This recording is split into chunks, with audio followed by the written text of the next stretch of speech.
thegearnetwork.com. The following is a presentation of the Gear Radio Network. Oh, hell yeah, this is Stone Cold Steve Austin, and you are listening to the greatest fantasy football podcast known to man. This is the Fantasy Football Bros podcast, and if you like what Chazz and Jay are giving you, give me a hell yeah. Here we go. Hey, everything on three. Number three. Wait on one. Oh, wait on three. 1, 2, 3. I had a little mixed up with that. Eyes on three. Everything on three. 1. Everything.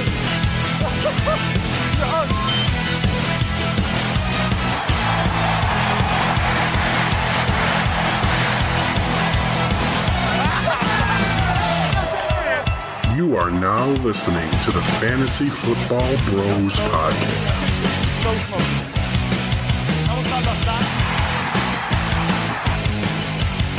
What's going on, everybody? It's your boy Chazz. Taking the week in between the episodes to release episodes 3 and 4 of my YouTube channel called Chazz's Rock Record Review. And on these two episodes, episode 3 and 4, we break down Metallica's Black Album and Marilyn Manson's Eat Me, Drink Me. So enjoy some of this content. You can check out my YouTube channel at Chazz's Rock Record Review. And if you like it, subscribe, please. And we will have a brand new episode of the Fantasy Football Bros podcast next week. So first up, here you go. One of the greatest metal albums of all time, Metallica's The Black Album.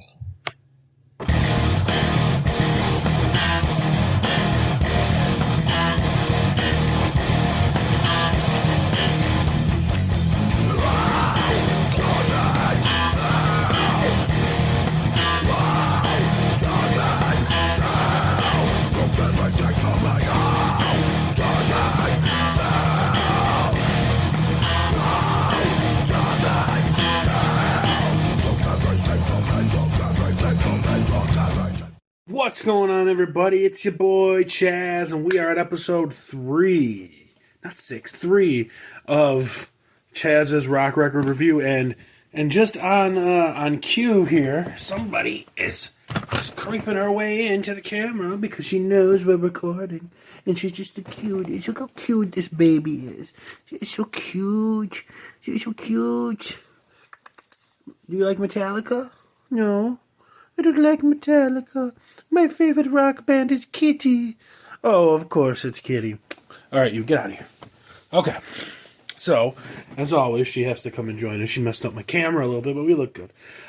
Today, we are bringing you probably the most famous heavy metal album of all time. Of all time. I know that's my Kanye thing. Kanye did that like 15 years ago, but, you know, I'm old. And that is the self-titled Metallica album, commonly referred to as the Black Album. And why is it referred to as the Black Album? Because there's your cover. Strictly black. I mean, it's hard to see with these lights, but yeah, you can kind of see there. You got the Metallica logo down here. You got the snake. Snake, oh, it's a snake. So this is the 2021, I believe, repressing of the 1991 album, the Walmart exclusive. I don't have the original. See, those mid to early 90s vinyl are actually hard to come by because vinyl was dying then, so there wasn't a lot of. You good over there? You're just scratching my couch. I mean, everybody can hear it. Everybody can hear you scratching my couch. I'm not scratching the couch. Yes, you are. We heard you. We heard you. Are you coming back? You're gonna come talk some Metallica? Okay, sorry. So, yeah, the things you get with kittens running around. So those early 90s and mid 90s vinyls are actually hard to find. And if you have any, they're probably worth something. So, but alas, this is the remaster, the re-release, I guess. It's 30-year anniversary. Maybe it was maybe it was from, no, this is 2021. Yep. So this was the 2021 re-release, and let's check it out. First off with the insert, which is lyrics, and you've got Kirk Hammett and Jason Newsted up top there, looking all creepy. On the other side, you got James Hetfield, Lars Ulrich. Got the lyrics from all the songs. All the songs written basically by Hetfield, Ulrich, and Hammett. Newsted's on one of them. Pretty much, yeah. Okay, so this album here is pressed on, I believe they call it some blacker marble vinyl. I don't know what that means, but it's got, also, by the way, for some of you guys just getting into the collector's items, this also comes with a card, and on this card, and I got to cover up the numbers here, on this card, you get a free download of the album to put on your iPod. Like, really? Like, who's going to do that? But still, like, maybe you do rock an iPod. I rocked an iPod until 5 years ago or so, and I kind of, it's not that I miss it, it's just easier to stream now, and especially now that my phone has more storage, and I can keep the Spotify app, and I pay for Spotify, so it's easy to stream. But let's check out the actual vinyl. And it's a dual vinyl, but I'm only going to show you one because they're the same. So here we go. Now you can see on this one that it is a smoky black gray, translucent vinyl. You can kind of see my thumb there, and 33 RPMs, three songs. I believe 3 songs and 3 songs. Yeah, 3. And I didn't show the back cover. You got Le Snake on the back cover there as well. And let me tell you, we're not going to get into the songs yet. That'll be our next segment. We'll talk about the songs. But the sound on this vinyl is absurd, man. It's 180 gram. It is, I'm telling you, now I got a nice setup. You see my Fluence RT85 on the intro. I mean, that's an expensive record player, and that's not me flexing a muscle here. That's just it is what it is. It sounds great. I've got a blue Orifon needle stylus on there. It helps it sound great. I've got to connect it to a receiver that I had as a teenager, in the early 2000s, and it's older than that. It's got to be an 80s, 90s receiver. The speakers I use are Sony room speakers, the stand-up ones, probably up to my chest. No, not that high. It's up to my belly button, maybe. That I got at Savers for $12, and they kick. You put this album on, the kick drum and the bass, I don't want to say shatters, because that's an exaggeration, but like it just shakes the room. You could feel it in your chest, and that's how you're supposed to be. The riffs sound so good on this album. It's a very, very crisp and clean album to listen to. But let's talk about the music. This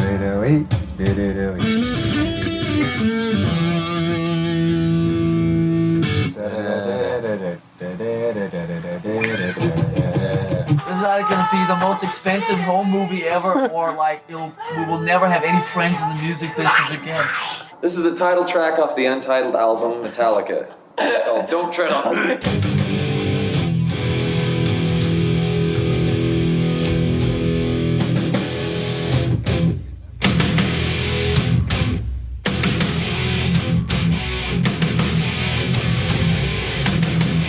Heavy metal now seems to be getting into like a cartoony kind of a thing. All these like fancy word plays for album titles and all these kind of cartoon things on the cover. It's just like, I think we'd really like to kind of shy away from that.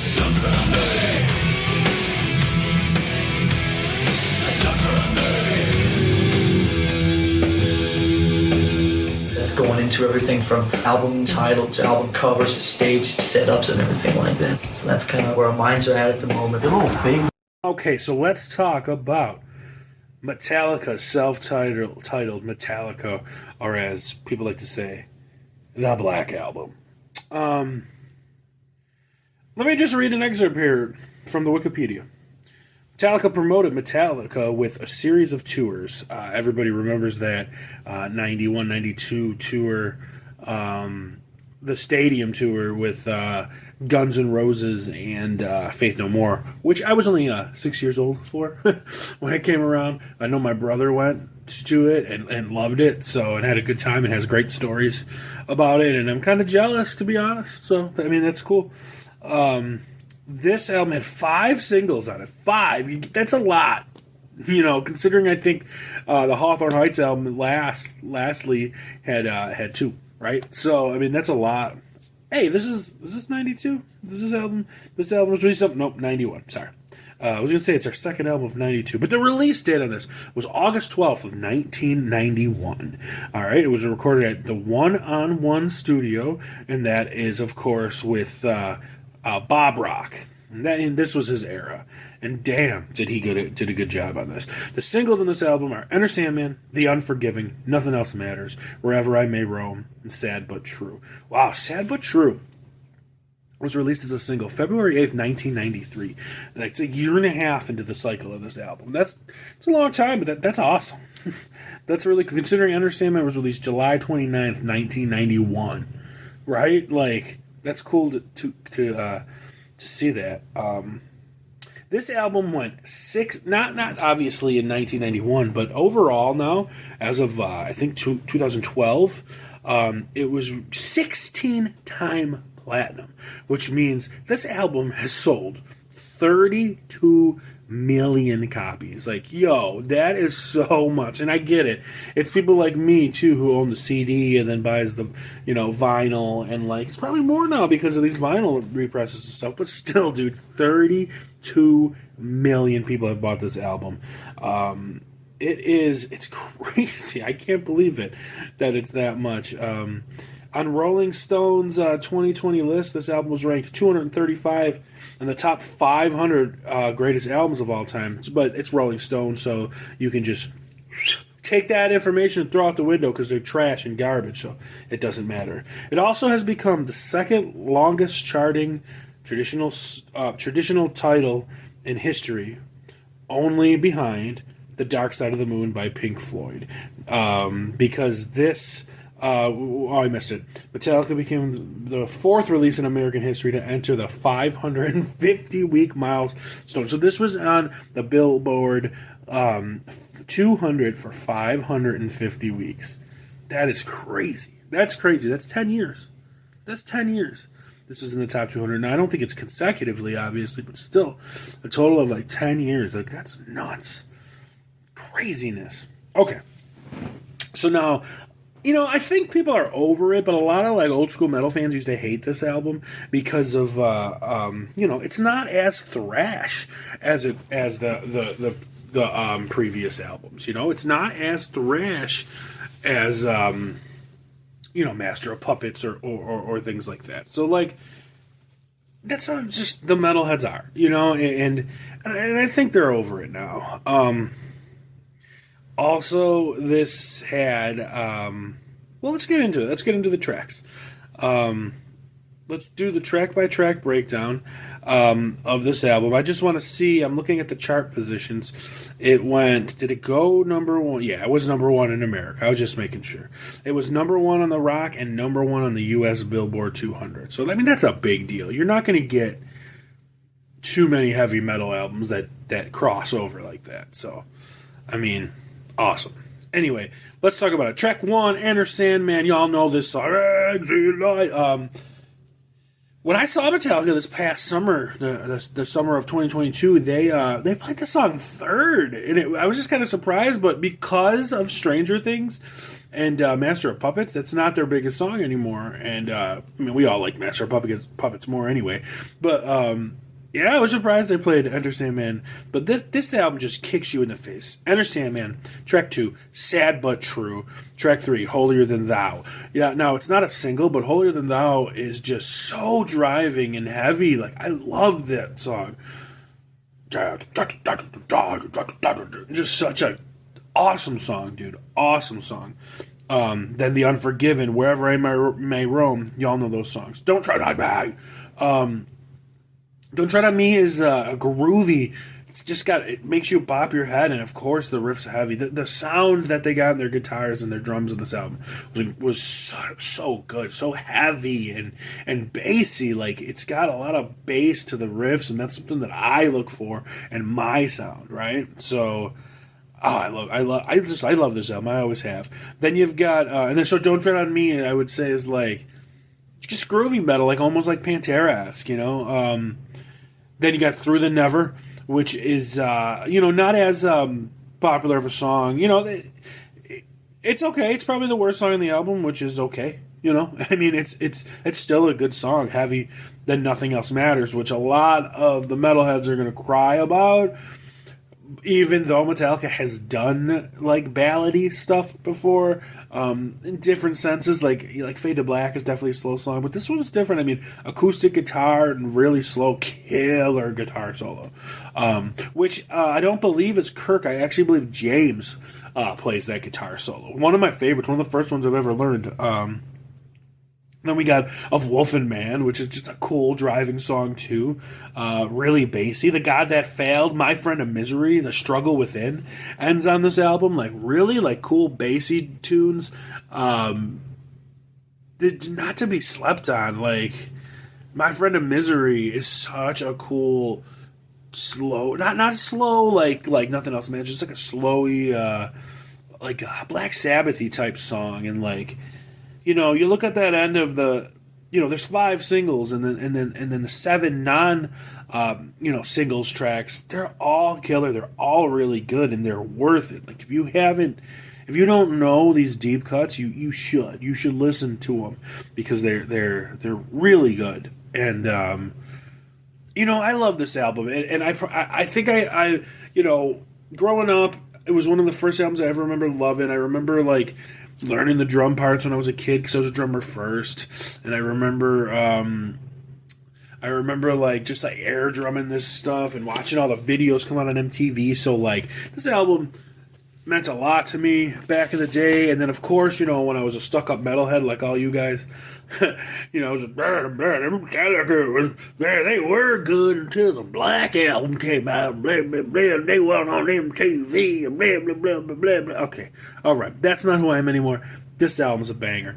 It's not my number 1 favorite Metallica album of all time, but it could be 2 or 3. And it's so good. And dude, this repress, it sounds so good. It's so good. Like, stop listening to music on your phone, guys. Like, get yourself a home system and enjoy it. Like, get yourself a nice, good record player, a nice stylus, a nice little system, and like, you'll be so much happier. She's here again. You'll be so much happier. Music will sound so much better. And it's such a good album. And I don't know. I'm gushing about it. And let's check out some tracks right now.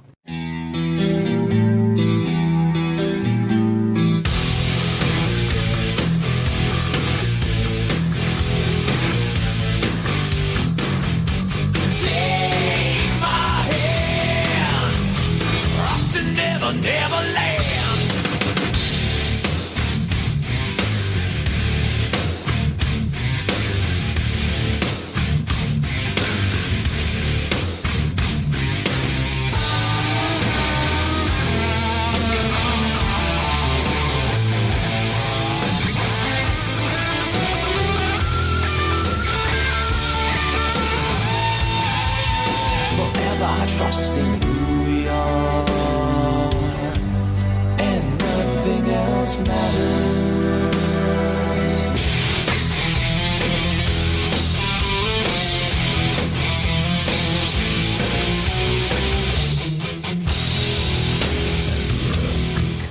you think about that album, Pickles?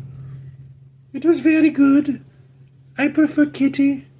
Look at the camera. When you talk, look at the camera. My favorite song is Cat Scratch Fever. That's my favorite song. Cat Scratch Fever.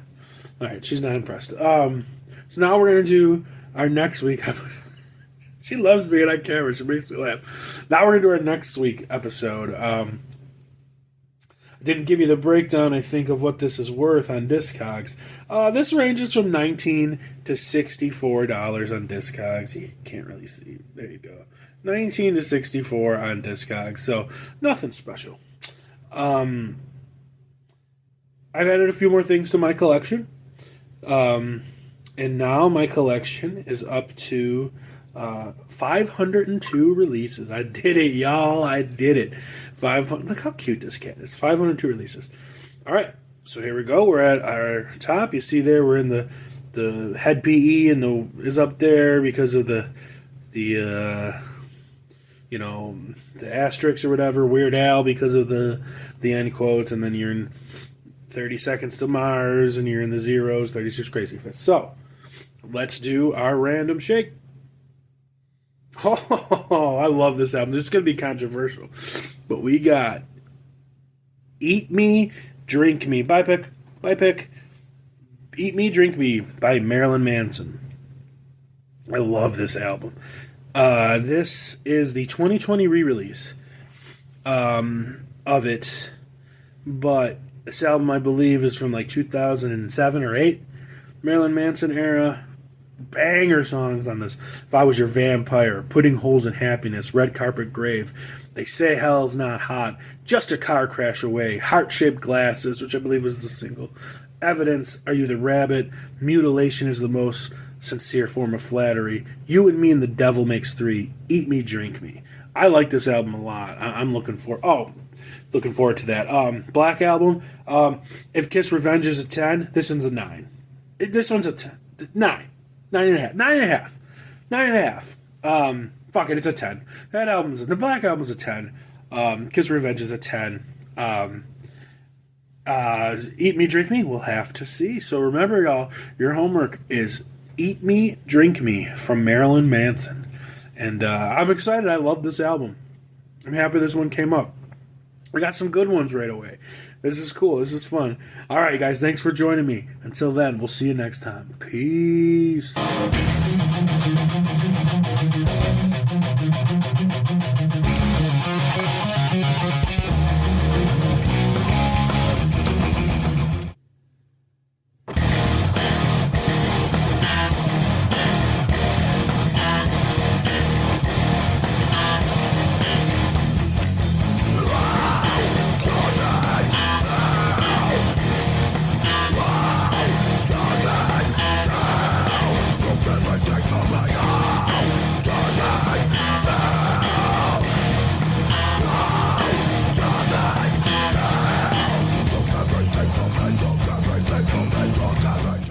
What's going on, everybody? It's your boy Chazz, and today on Chazz's Rock Record Review, we are breaking down the 2007 release by Marilyn Manson called Eat Me, Drink Me. This is, so like we said, it's 2007, y'all. So that is like, Marilyn Manson's heyday is like 96, 97, so about a decade after he was at his height of his powers, right? And I've always kept up with Marilyn Manson. And okay, so I know he's been controversial lately. We're not going to get into any of that stuff, any of his personal stuff, any of the allegations against him and all that stuff.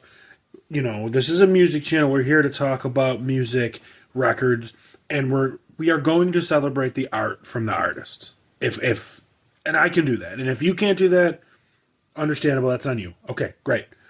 We'll see you next week then, right? But let's just talk about Marilyn Manson, Eat Me, Drink Me. Let's look at the vinyl first. Let's look at the album. So, that's a cool cover. And, he looks very gothy and Marilyn Manson-y. And I had this on CD, And I didn't even realize this till I got the vinyl. If you look, I mean, there's all blood behind him. Blood dripping on the walls. Blood on the windowsill down there. That right there is actually a logo of his. That's the double M. That's the Marilyn Manson. And then we will open her up to see some awesome pictures of him. He's definitely a guy. He's definitely got his own charm. And I think he's really, like, cool, and he sticks with it. And, like, very emo-y looking, and it's kind of in the heart of the emo time. All this in here, they're not lyrics, they're blurbs about the album by Sputnik Music from June of 2007. So, now I want to show off this little logo here, right here. Right? That little heart kind of maze thing. Now, this is a double vinyl. But I'm only going to show you one because it's the same. They look the same. We've been blessed with kind of cool vinyl every time now. Look at this bad boy. This bloody orange kind of vinyl. And again, we got that little heart maze looking thing. And the reason that I'm showing you guys that thing is, so I had this CD back in 2007 when it came out. I remember I was excited for it, and Hot Topic at the time, it did a thing where it was like $20, you got the CD and the t-shirt, right? And so that's one of the reasons I bought it. I was like, I could use a new t-shirt. Obviously, I always wear some kind of t-shirt, and like, I could use a new t-shirt, and I'll check out the new Manson album, because I've liked everyone basically coming up to this album. I bought it, and I was so floored with how good it was. And I'm not just saying that, guys. I really, truly mean this is probably my favorite Manson album. I mean, it's one of them. But it was the first one that I got into, like, immediately. I got into, like, Antichrist Superstar later, and Mechanical Animals later. I guess I got into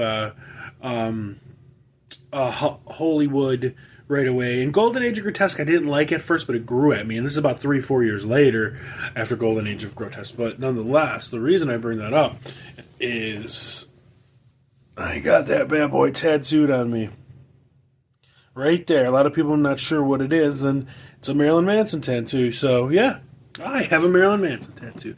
And whether or not you know it's Marilyn Manson or not, this is a really cool tattoo. Anyway, so this album I like. Obviously, I love this album, so I was blessed that it came up. I bought this album, I remember, probably about last year now, right around my birthday, February 23rd, y'all. It was like a gift to myself, right? I was out record shopping, and that was in the shop for brand new, obviously, for $50. And that's a lot for one record. I mean, it's a double record, right? But I mean, it's a lot. But like, I have this album tattooed on my arm. I should have got the limited edition orange vinyl, right? So no problems. Thick, 180 gram. I mean, if it's a newer vinyl that's in the 180 gram range and stuff, guys, it's just going to sound amazing. I mean, it is. We'll talk about the music in a second. We'll give an overall breakdown of this album. It is awesome. It's a very rock-driven album, but it's also dancey. I mean, he's got, it's Marilyn Manson, so he's got his gothicness, and he's got his industrial side. But this is such a rock-driven album as well. And there's a lot of guitar in this album. Someone's coming to say hi. Come on. You coming up? Come on. No? Get over here. She's lighting me. They like to see you. Okay, there she is. There she is. Look at her. She's so pretty. Don't bother me. Leave me alone. Put me down. I want to get down. Get me down. All right, get out of here. Okay, anyway. So it's a really guitar-driven album as well, which was surprising to me. There's a lot of guitar solos on this album. There's a lot of cool riffs.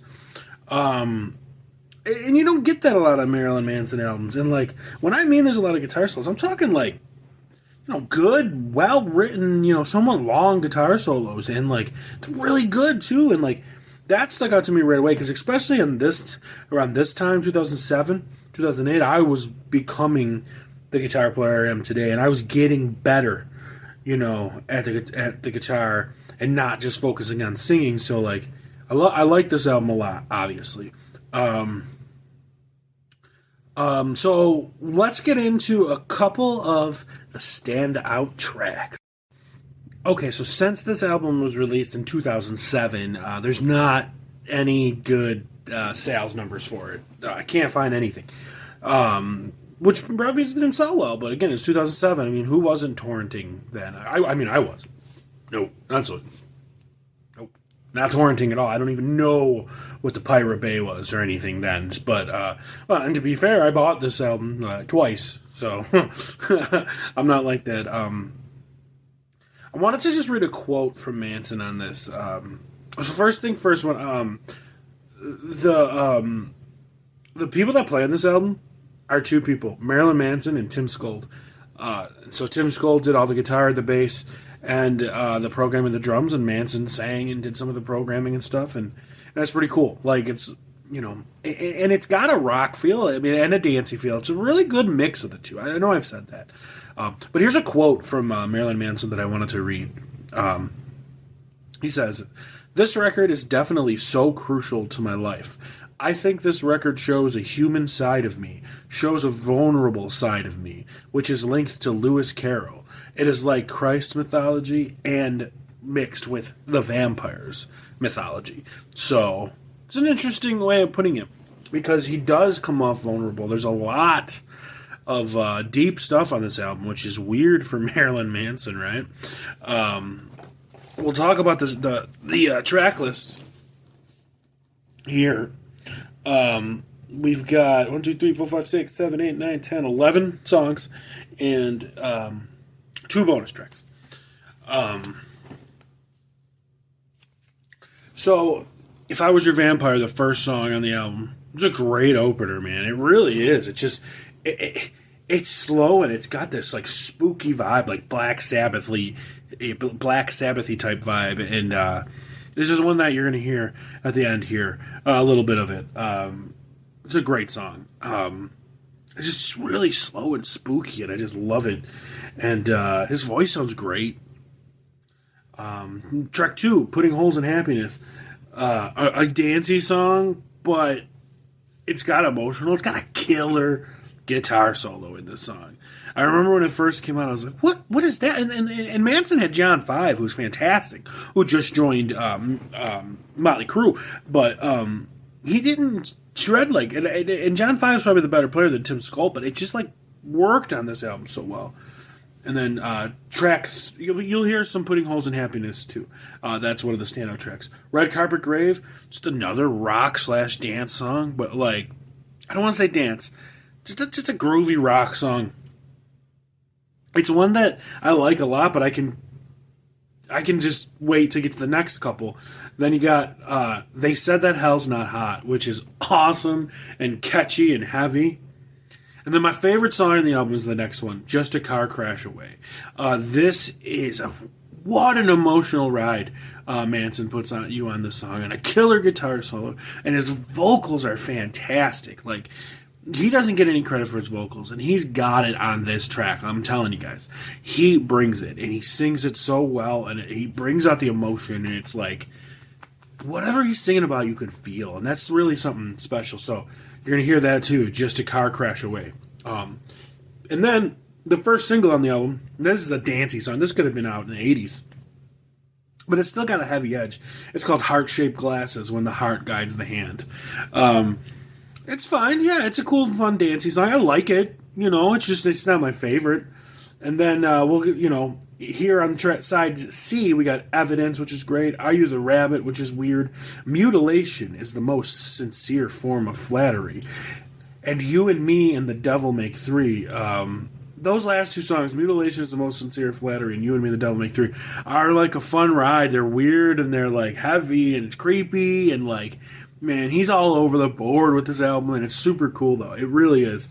And then the final song, side D here, is the title track, Eat Me, Drink Me, which is another weird, creepy, emotional song. So, like, it's a different album for Manson fans, and I think it's worth it, guys. I know it's a little late in his career. I feel like Hollywood, was like the start of the come down. I mean, even though that's got some bangers, Golden Age of Grotesque was a little not as popular, and then I feel like this one, like, even with the heart-shaped glasses and stuff, like, it wasn't as popular as it should have been. I think this is one of his best albums, obviously. A couple of bonus tracks on here. There are 2 remixes of Heart-Shaped Glasses, Inhuman remix and Space Cowboy remix, and whatever, I don't care. I like the, I kind of like the original, Heart-Shaped Glasses, but, like, at the same time, like, I do like it, but yeah, it's there's better. So just a reminder of the songs you're going to hear right after this. Or the songs, actually, we're gonna kick it in right now. The songs you're gonna hear right now are If I Was Your Vampire, Putting Holes in Happiness, Just a Car Crash Away, and Heart-Shaped Glasses. You're gonna hear those right now. 6 a.m. Christmas morning. No shadows, no reflections here. Lying cheek to cheek in your cold embrace.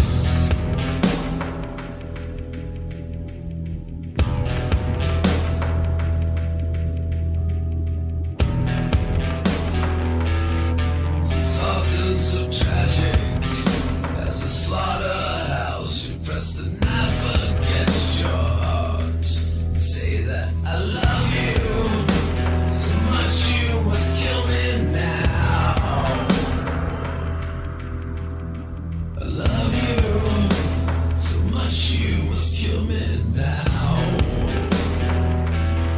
If I was your vampire, soon as the moon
right, and I hope you enjoyed those tracks. If you did, check out the album some more. It's really worth the stream or to buy it. And the vinyl, of course, sounds great. So now we're going to get into my collection. I don't think there's anything new since the last time I did this. I still am at 502 vinyl. Maybe I did add some new things. But either way, we'll get there. We're at 502 now. It's so hard to see. I got to figure out a better way. But we're at 502. So we're going to go into the collection. Bring it up. There we are at the zeros. Beautiful eye. You always see them starting off there. And we're going to do our random right now. Oh, okay. All right.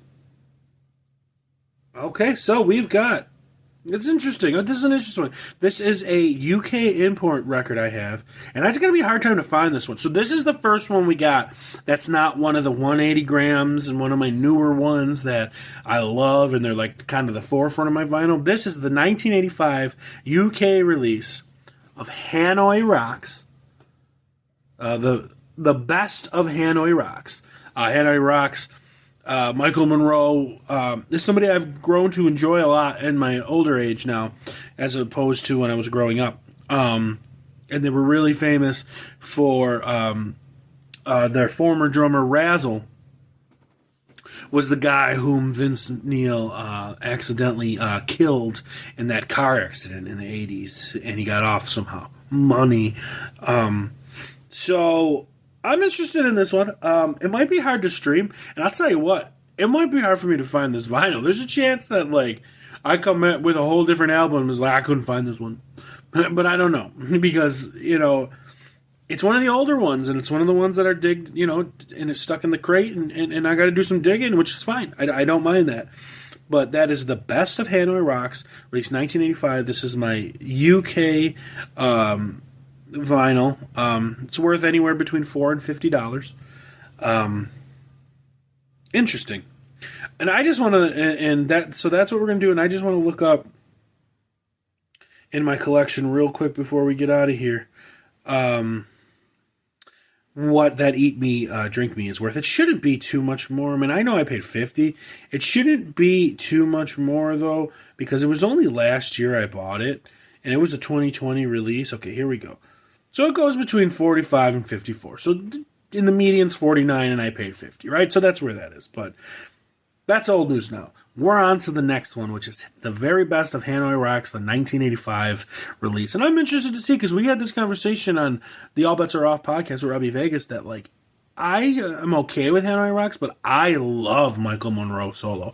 And I hope we get a Michael Monroe solo, because those are fantastic. But you know your homework now, guys. Thanks for checking out episode 4 of Chazz's Rock Record Review. And until next time, we'll see you then. Peace.